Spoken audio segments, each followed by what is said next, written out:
versículo 2. Quinto livro do Antigo Testamento.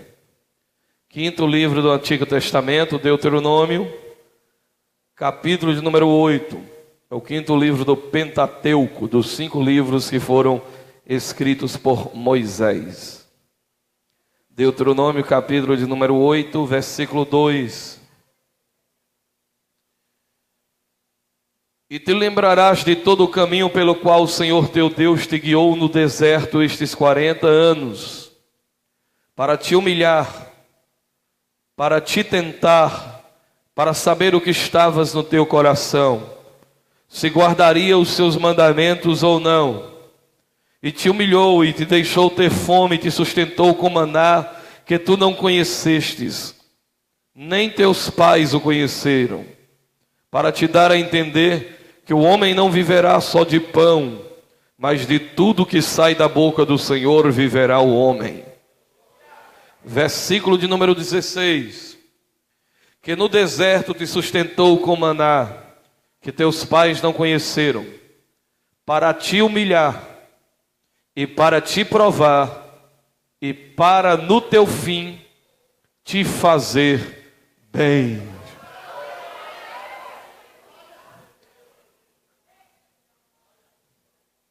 Pergunte assim para o seu irmão: algumas coisas têm dado errado, portas têm se fechado, lutas têm vindo de carradas. Pegue na mão dele e diga: seja bem-vindo ao deserto. Glória a Deus. Sente-se dando graças a Deus.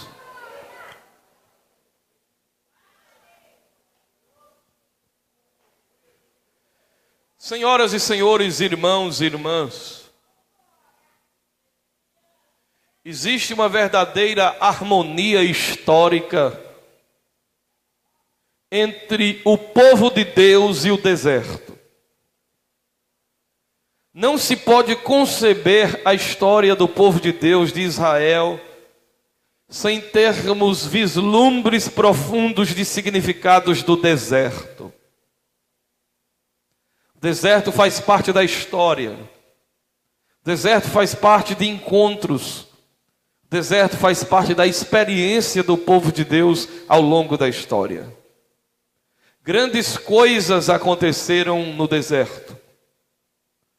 Deserto, já dizia um certo pensador, ele não é o cemitério de crente, ele é a escola de profetas. Ele é a faculdade de Deus para a vida do homem e da mulher que deseja seguir a palavra do Senhor. Haverá de passar no deserto todo homem e toda mulher que Deus escolheu. O deserto é uma necessidade, ele é necessário. É no deserto onde nós iremos aprender coisas que a faculdade não ensina, o colégio não ensina e muitas vezes nem nossos próprios pais nos ensinam. Somente a vida no deserto vai nos ensinar. A palavra deserto no hebraico é miad eber, que quer dizer o lugar de ouvir a voz de Deus. Mas deserto é aquela planície árida, um lugar de mesmices, porque as paisagens nunca têm novidades, são as mesmas. Um lugar de oscilações mórbidas diárias, durante o dia um calor intenso, durante a noite um frio insuportável. Deserto, lugar de solidão, lugar de escassez, lugar de falta de tudo. E Deus, quando tira seu povo do Egito, em vez de conduzi-los por uma terra plana, rápida, que duraria apenas 8 dias chegar em Canaã, Ele resolve guiar o seu povo por um longo e terrível deserto. A travessia do Egito para Canaã levaria apenas 8 a 11 dias, mas Deus resolveu levar o seu povo pelo deserto. Deus resolveu colocar o seu povo pelo caminho mais difícil, pelo caminho mais complicado, pelo caminho de peleja, de sofrimento, de argúrias, mas mesmo assim, Deus reservou no deserto o seu celeiro para mostrar ao seu povo que Ele é o Deus que cuida, que Ele é o Deus dos recursos, que Ele é o Deus da providência, que Ele é o Deus que resolve sem marcar reunião, que abre porta onde não tem porta e que põe mesas no meio do deserto e que remove água de rocha e que não permite roupas envelhecerem no corpo e crescerem junto com os corpos. Então por que o deserto é necessário na vida do crente? Porque eu estou falando isso, que tem gente aqui hoje no deserto. Tem gente atravessando o deserto. Essa peregrinação neste mundo se assemelha à peregrinação de Israel no deserto. É tanto que em Coríntios, Paulo usa o exemplo de Israel no deserto para dizer que a igreja também está no deserto, caminhando como Israel caminhou, e deve aprender com a caminhada de Israel para não cometer os mesmos erros que Israel cometeu quando estava vivendo no deserto. Por que o deserto então é necessário? Eu vou dar algumas razões aqui para dizer a vocês por que o deserto é necessário na vida do cristão. Por que o cristão precisa passar pelo deserto? Se muitos pregadores de forma superficial vão dizer o seguinte: Deus leva a gente para o deserto para saber quem é a gente. Deus leva a gente para o deserto para saber o que está no coração da gente. Deus imprensa a gente para saber o que está dentro da gente. Mas isso é muito pobre, porque Deus não é um ser que precisa me pôr no imprensado para saber quem eu sou. Porque Deus é onisciente, Deus é onipresente, Deus é onipotente. Deus conhece o fim antes do começo. Ele é quem começa, Ele é quem determina os meios e é Ele quem estabelece os fins. Ele não precisa provar ninguém para saber quem é ninguém, porque Ele sabe quem é cada um de nós sem precisar nos provar. A Bíblia diz que Ele conhece a nossa estrutura e sabe que nós somos pó. Quando o texto diz no verso 2: eu te levei pelo caminho do deserto, para que durante esses 40 anos eu te humilhasse, para te tentar, outras traduções diz te provar, para saber o que estava no teu coração, se guardarias ou não os meus mandamentos. Mas no texto original não diz que Deus precisou provar para saber o que estava nos seus corações. Então por que Ele me põe no deserto? Porque é justamente na hora do deserto onde eu vou conhecer o que está dentro do meu coração. É no deserto, é no aperto, onde o meu discurso vai ter que virar prática. É no deserto onde eu mesmo vou conhecer se o que eu digo que creio vai funcionar quando o parafuso apertar, quando as coisas entortarem. Aí eu vou enxergar o tamanho da minha fé, eu vou enxergar como é que está meu coração, eu vou enxergar como é que está o nível do meu comprometimento com Deus e com a fé na sua palavra. E sabe o que é assustador? Eu vou dizer a partir de mim, é que quando Deus nos põe no deserto, irmãos, eu vejo tanta coisa em mim que me dá vergonha até de subir nesse púlpito para pregar. Quando Deus me põe no aperto, eu vejo que eu murmuro, que eu reclamo, que eu me maldigo, que eu reclamo. Agora, é deserto. Estou falando de um aperto, estou falando de deserto. E eu comecei a perceber, meu Deus, olha isso aqui em mim que eu não via. Olha como eu sou frágil. Olha como eu sou apequenado disso aqui. Olha como eu sou infantil. Olha como eu sou destemperado. Olha como o meu coração é, meu Deus, como eu sou reclamador. Como eu sou maldizente. Como eu sou assim. E você começa a ver como muitas vezes nós somos despreparados para lidarmos com certas coisas. E Deus permite o deserto para que a gente possa se conhecer, Porque a única maneira de nós nos melhorarmos é nós nos conhecendo. Porque a única maneira de nós vivermos de fato gratos a Deus, cheios de louvor, cheios de gratidão e dizendo o quanto Deus é bom, é quando nós começamos a perceber o quanto nós somos ruins, o quanto nós somos frágeis, o quanto nós somos apequenados, e mesmo assim Deus tem sido conosco e não tem faltado nada. Ele tem enviado socorro, mesmo em face e em vista a instabilidade dos nossos sentidos e emoções. Eu vou te humilhar, Honorato, para saber o que é que está dentro de tu. Para eu não, para tu ver. O meu espírito em ti vai te mostrar tu.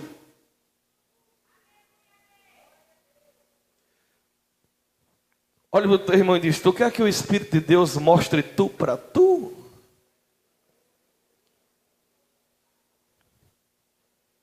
Porque o nosso verdadeiro eu não aparece, irmãos, quando tudo vai bem. Nosso verdadeiro eu aparece quando o pau canta, quando a chibata canta na casa de Noca.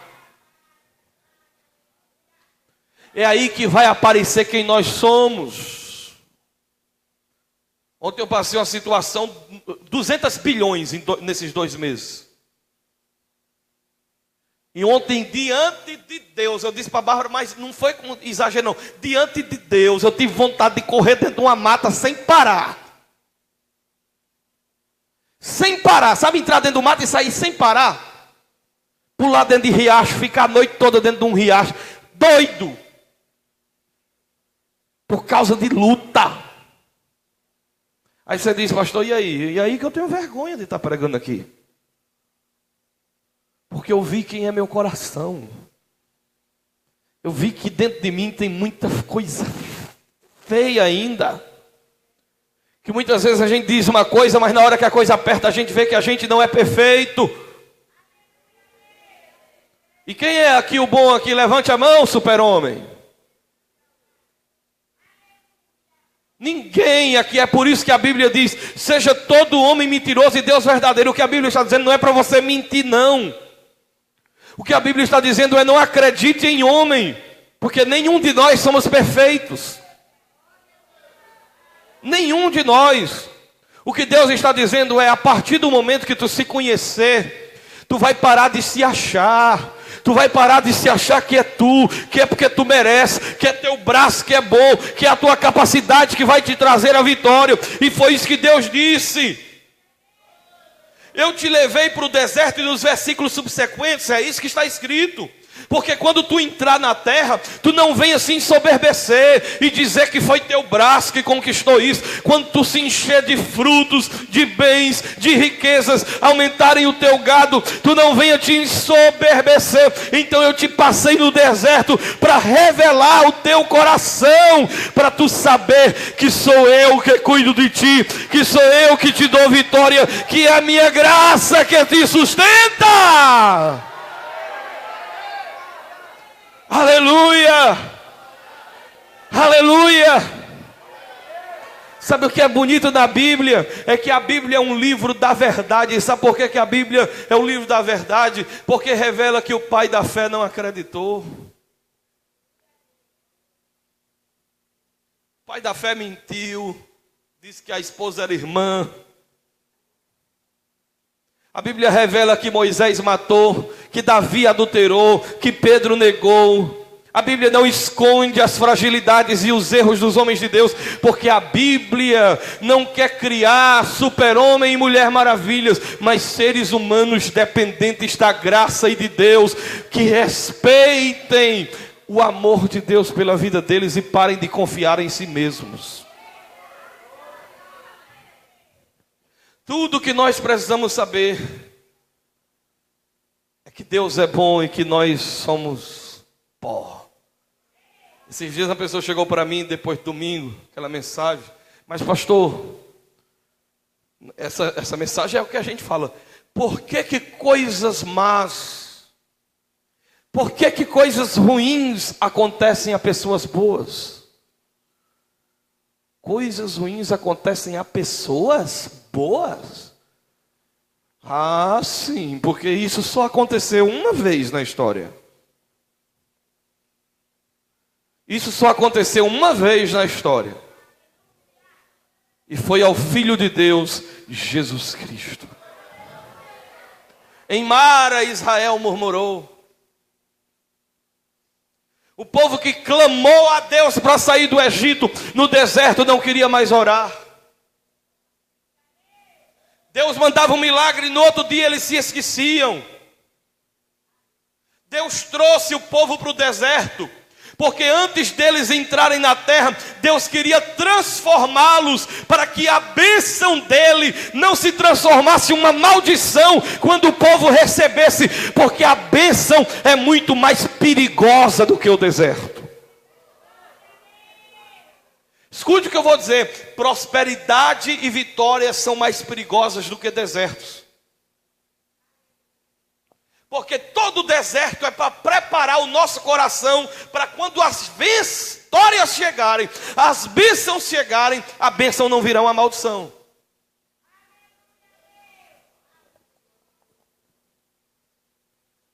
Por exemplo, um menino que cresce tudo nas mãos, ele é o célebre candidato a destruir os bens do pai.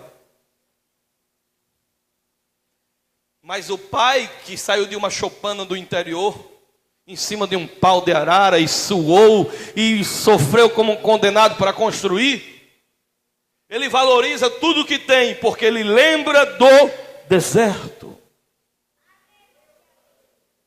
Mas quem já nasceu em Canaã, não tem deserto para se lembrar.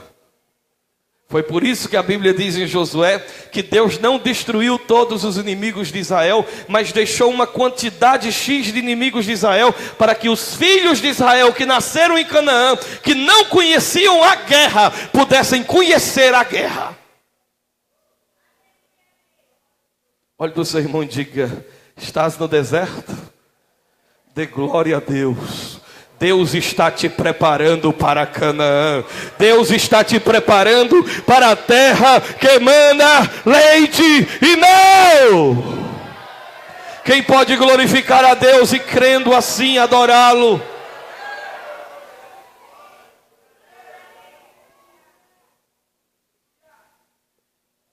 Para saber, para que tu soubesse, o que está no teu próprio coração. Aí tu vai saber se tu guarda. Quem aqui não murmura? E diz: ó céus, ó mar. E mesmo assim Deus vai dizer: não te faltou pão, não te faltou água, não te faltou roupa.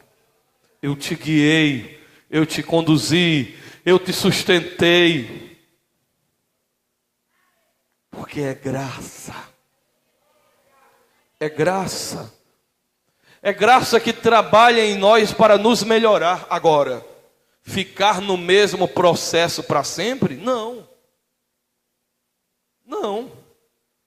Ele permite o deserto para quando eu chegar perto da bênção, eu já estar bem transformado. Acredite, você cresceu no deserto. Você pode não perceber, porque as roupas são as mesmas. O calçado é o mesmo, mas você cresceu. E Deus está dando as instruções finais. Agora vem o perigo, que vocês vão entrar na terra. Mas eu quero que vocês se lembrem do deserto. Olhe para o seu irmão e diga: nunca mais você vai se esquecer do deserto. Eu vejo uns camaradas que quando eram pequenos, pastores, comiam ovo, arroz de leite. Chega num hotel hoje, coloca um bife acebolado com arroz e macarrão. Eu não como isso. Se esqueceu do deserto. Se esqueceu de onde Deus te tirou. Se esqueceu de onde tu passou. se esqueceu de quem é você. Pergunta para o seu irmão: quem é você? Diga: você não é o ouro puro de Ofir.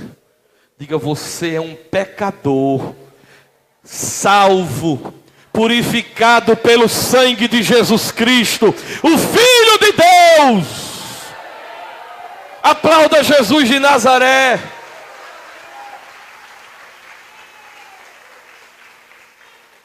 O que é que o deserto tem mais para nos ensinar? O deserto, mas pastor, o deserto é humilhação, é sofrimento, é escassez. O que Deus quer me ensinar no deserto? Em segundo lugar, Deus quer nos ensinar que existem coisas na vida que você só vai entender depois. Você pode dizer comigo: existem coisas na vida que são necessárias, mas eu só vou entender depois. Tem coisas da vida que, por mais que você queira buscar um motivo, uma razão, por quê, qual é o sentido, por que que isso aconteceu, por que que isso é necessário, por que que isso está acontecendo, Deus, por meio da vida, só revela muitas coisas depois que elas passam. E por que é que é assim, pastor? É uma pedagogia dele. Quem aqui já fez prova na vida, no colégio? Prova. Não é possível que tenha gente que não tenha feito uma prova, nem que seja no pré-escolar, para pintar um elefante. Enquanto você faz a prova, o professor está fazendo o quê? Cantando, gritando dentro da escola, dizendo as respostas. Ele fica calado. É você suando, calado, atrás de uma pesca, e virando os olhos para o vizinho para ver se vê o que ele está fazendo. Mas o professor está calado. Depois que você faz a questão, é que vem, meu filho, o resultado com a caneta vermelha ou azul.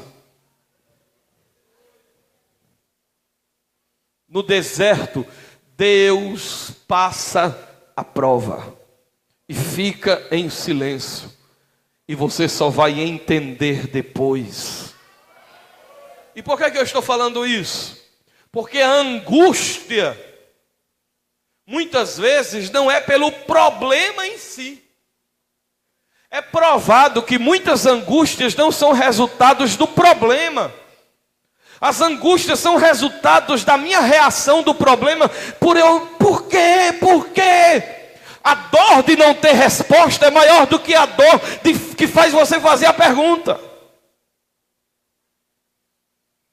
Você entra em crise não é pelo problema em si, mas é porque é cor demais, é deserto demais. O porquê?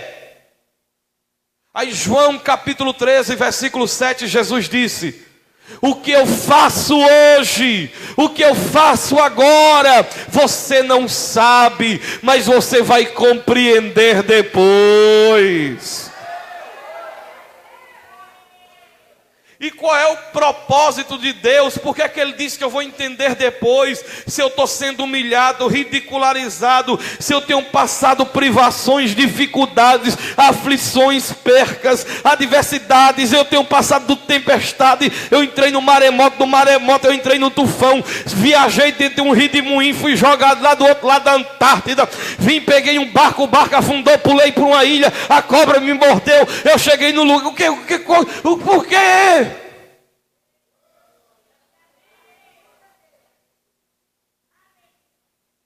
Você não sabe, mas você vai saber depois. Por que é que foi necessário? Porque ele diz no verso 16 que nós lemos: para te humilhar, para te provar. No versículo 3 ele diz para te tentar. No 16 ele diz para te provar. Afinal de contas, Deus tenta ou prova? Prova ou tenta? Porque Tiago diz que Deus a ninguém tenta. E de verdade, Deus a ninguém tenta. Mas toda tentação e toda provação, quem define o que ela vai ser, se é tentação ou se é provação, são as respostas que nós damos do coração. Como assim? Deus pode estar me provando, mas a resposta que meu coração recebe, ou dá a aprovação de Deus, pode ser uma tentação para mim. Vocês estão entendendo? Deus está me provando, mas aquela prova para mim está me tentando. Aí Tiago diz, ninguém diga de Deus sou tentado, mas cada um é tentado pela sua própria cobiça. Deus está me provando, mas eu estou sendo tentado. Então quando o diabo tenta, Deus prova. Deus diz, vai lá em Jó. Enquanto o diabo estava tentando, Deus estava provando. Porque toda tentação para Deus ele usa como prova. E o diabo usa como tentação e Deus usa como prova. E o que Deus usa como prova pode ser para mim uma tentação. Porque as minhas respostas internas ao que eu estou passando que vai definir se aquilo para mim é tentação ou é provação. O texto diz, Deus tentou Abraão. Não é que Deus tentou Abraão. É porque para Abraão matar um menino dele, querido, do seu coração, era uma tentação. Não vou matar não. Mas ele prova, me humilha. Para quê? Eu não entendo, por quê? Calma. O texto termina dizendo, para no final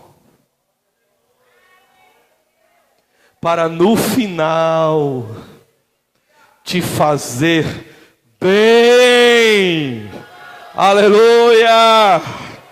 Aleluia! Aleluia!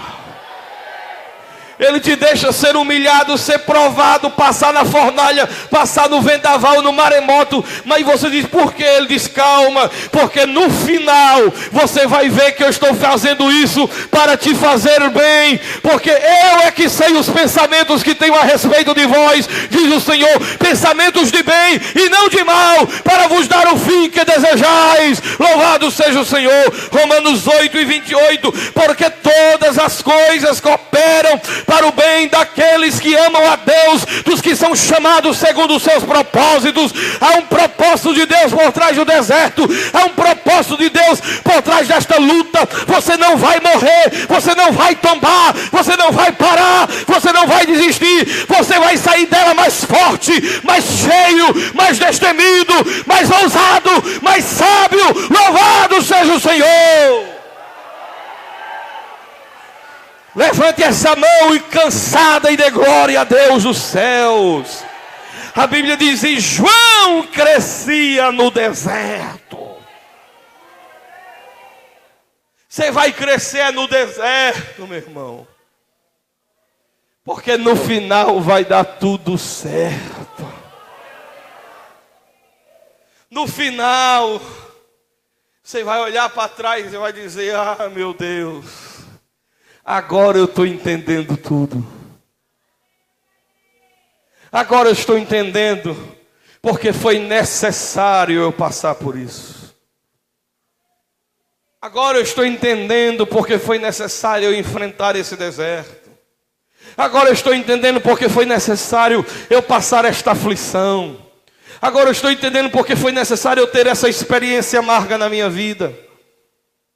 Porque a Bíblia diz que aqueles que sofrem, Paulo diz aos Coríntios, Deus permite eles sofrerem, para que eles se transformem em consoladores dos outros que sofrem. Aleluia, aleluia, aleluia. Diga comigo, os que sofrem se transformarão em consoladores. Você vai encontrar alguém lá na frente que vai passar pelo que você já passou. E você vai chegar perto dela e vai dizer, calma, Deus está no controle. Eu já passei por essa história, eu já vi este filme.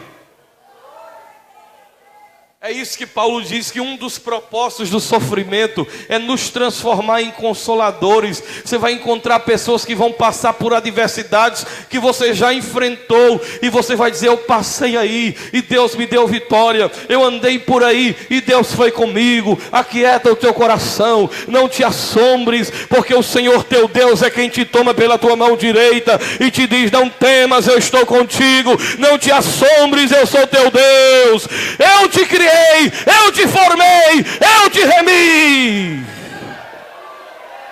Aleluia. Levante essa mão para o céu e comece a receber fogo de Deus da sua alma. Queime a palha seca e adore ao Senhor da glória.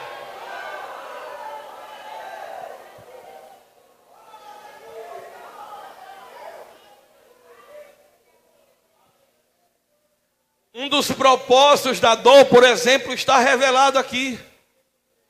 Eu quero te fazer bem, o quê? Eu quero te livrar de ti mesmo, da tua arrogância, da tua soberba. As pressões da vida, disse Richard Baxter, as pressões da vida são as mãos do divino oleiro trabalhando. Quando você está ficando meio altivozinho, Deus dá uma rasteira, mas ele não dá para você cair com a cara no chão, ele dá para você cair com a cara olhando para cima.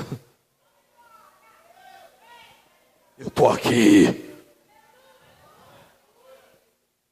Sou eu que governo sua vida. E não tem bom não. Você sabe quem é Paulo? E Deus diz: Paulo, eu vou deixar tu sofrer, porque este sofrimento é livramento. Interessante que Satanás é um instrumento que, muitas vezes, quando ele não consegue parar alguém, ele exalta. Se o diabo vê que ele não consegue lhe destruir perseguindo, então ele vai começar a encher sua bola, para você inchar igual um sapo e explodir.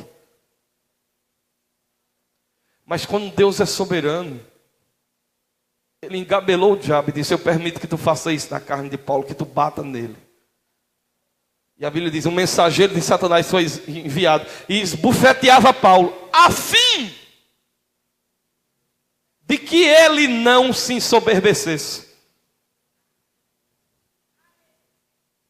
Assim como tu não sabes o caminho do vento, nem como se formam os ossos no ventre da que está grávida, assim tu não conheces os caminhos de Deus, porque eles são mais sublimes do que os nossos. Está no deserto da glória, porque Deus está preparando uma linda história para a tua vida. É daí que muitos cristãos vão sair com um couro grosso. É daí que muitos cristãos vão sair com os ombros cingidos e com a candeia acesa. Me mostre um homem que Deus não tenha levantado ele andando no deserto. Abraão, sai daí, deserto. Isaac, vai, deserto. Jacó peregrinando no deserto. José no deserto, na cova, no calabouço, na casa de Caifás, não, como é o nome daquele indivíduo envenenado? Potifar. Moisés, enquanto estava no palácio de Faraó, Deus nem ligou. Quando foi para o deserto, Deus falou. Israel foi no deserto. Todos os homens de Deus, Josué foi no deserto. Elias era no deserto. Todos os homens de Deus, Samuel era no deserto. Samuel vivia tanto no deserto que quando Saul procurava as jumentas do pai dele, as meninas disseram: aproveita, tu tens sorte. Hoje ele está na cidade. Hoje ele está na cidade, aproveita. Porque ele não vivia na cidade, era homem do deserto. João Batista, a Bíblia diz, e crescia João no deserto. Jesus foi provado no deserto 40 dias e 40 noites, representando os 40 anos que Israel teve no deserto. Jesus passou muito mais pesado apenas em 40 dias o que Israel passou em 40 anos, porque Israel passou 40 anos no deserto, mas comendo maná, bebendo água da rocha, e Jesus não comeu pão e nem bebeu água, mas não negou o Senhor da glória. Por isso que ele é o referencial maior da igreja. Aleluia, louvado seja o nome de Jesus. Bata no seu irmão e diga: não queira entender agora. Você vai entender depois. E o que é que eu faço agora? Dê glória. Dê glória. Se a vida implica com você, implique com ela também. Porque nem só de pão viverá o homem, mas de toda a palavra que sai da boca de Deus. O que Deus quer dizer é, não queira entender. Agora entenda uma coisa. Eu vou cuidar de você no deserto. Você não vai ter uma bacia cheia de fruta, mas vai ter um manazinho todo dia. O interessante do deserto é porque no deserto caiu o maná. Mas o maná só servia para o dia. Se a pessoa quisesse guardar para o outro dia, ele apodrecia. Você já passou por momentos assim que Deus dá para o dia, mas quando tu guarda para o outro dia um negócio, quando tu vai procurar está destruído, está apodrecido? O deserto é para o dia. Mas isso é que é bonito, tu passa no aperto, mas Deus não enforca. Quem hoje comeu um arrozinho aí, um feijãozinho, diga glória a Deus. Um pãozinho com manteiga ou uma tapioca com café, aí glória a Deus. O de hoje Deus já deu e amanhã está garantido, você crê nisso? O pão nosso de cada dia, dai-nos hoje. Jesus diz, homens de pouca fé, não se preocupem com o amanhã, basta cada dia o seu próprio mal. Olhai para os lírios do campo e as aves dos céus, elas não semeiam nem trabalham, mas Deus cuida de cada uma delas, e vocês são mais valiosos do que pardais e andorinha. Tenham fé naquele que cuida dos peixes do mar, e que tem contado até mesmo os cabelos de vossa cabeça.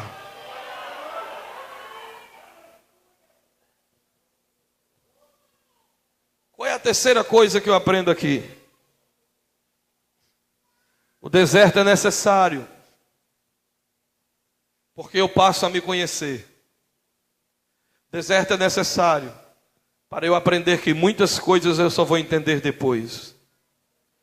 Cada queda, cada desânimo, cada tristeza, cada quebrada de cara, eu vou entender depois. Mas em terceiro lugar, sabe o que é que o deserto revela para a gente? O deserto é a maior expressão de que Deus te quer bem. Deus te quer bem. Você pode dizer isso para o seu irmão que está do seu lado, diga para ele, Deus te quer bem. Não, por favor, me ajude, diga para ele, olhe para ela.